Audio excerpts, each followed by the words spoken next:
రమేష్ రూపారేలియా కథ కేవలం ఒక వ్యాపార విజయం మాత్రమే కాదు, అంతులేని పట్టుదల మరియు ఆత్మవిశ్వాసానికి నిదర్శనం. గుజరాత్లోని ఒక చిన్న గ్రామానికి చెందిన ఈ సాధారణ రైతు కథను ఇప్పుడు వివరంగా తెలుసుకుందాం.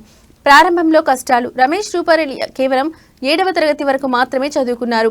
2005వ సంవత్సరంలో ఆయన పరిస్థితి చాలా దయనీయంగా ఉండేది. రోజుకు కేవలం కొద్దిపాటి ఆదాయంతో ఆవులను కాస్తూ నెలకు కేవలం 80 రూపాయలు మాత్రమే సంపాదించేవారు. ఆయనకున్న భూమి కూడా సాగుకు పనికిరానిది. ఒకానొక సమయంలో ఆయన ప్రారంభించిన గోశాల నష్టాల్లో కూరుకుపోయి అప్పుల పాలయ్యారు. మలుపు తిప్పిన ఉల్లి సాగు ఆయన జీవితాన్ని మార్చిన మొదటి విజయం ఉల్లి సాగు ద్వారా అందింది. ఒక సీజన్లో ఆయన పండించిన ఉల్లి పంట ద్వారా 35 లక్షల భారీ లాభం వచ్చింది. ఈ డబ్బుతో ఆయన తన పాత అప్పులు తీర్చి తనకిష్టమైన ఆవుల సంరక్షణపై మళ్లీ దృష్టి సారించారు. నిరాధారణకు గురైన గిర్ ఆవులను సేకరించి వాటిని సంరక్షించడానికి శ్రీ గిర్ గౌ కృషి జతన్ సంస్థను స్థాపించారు. అడ్డంకులు మరియు వ్యాపార పరిణామం. మొదట్లో ఆయన పాలు విక్రయించేవారు. అయితే ఒక కస్టమర్ పాలు వాసన వస్తున్నాయని ఫిర్యాదు చేయడంతో రమేష్ తన ఆలోచన విధానాన్ని మార్చుకున్నారు. పాలకు బదులుగా నాణ్యమైన నెయ్యిని తయారు చేయాలని నిర్ణయించుకున్నారు. ఒక చిన్న అద్దె గదిలో నెయ్యి తయారు చేయడం మొదలుపెట్టారు. సైకిల్ పై తిరుగుతూ ఇంటింటికి వెళ్లి నెయ్యిని అమ్మేవారు.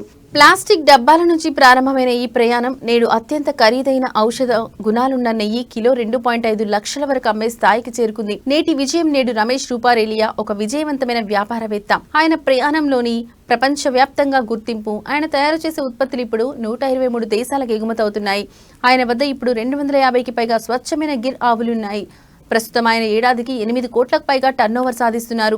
చదువు లేకపోయినా సరైన విజన్ మరియు పట్టుదల ఉంటే ఒక సాధారణ రైతు కూడా గ్లోబల్ బిజినెస్ ఐకాన్ గా మారవచ్చని రమేష్ నిరూపించారు.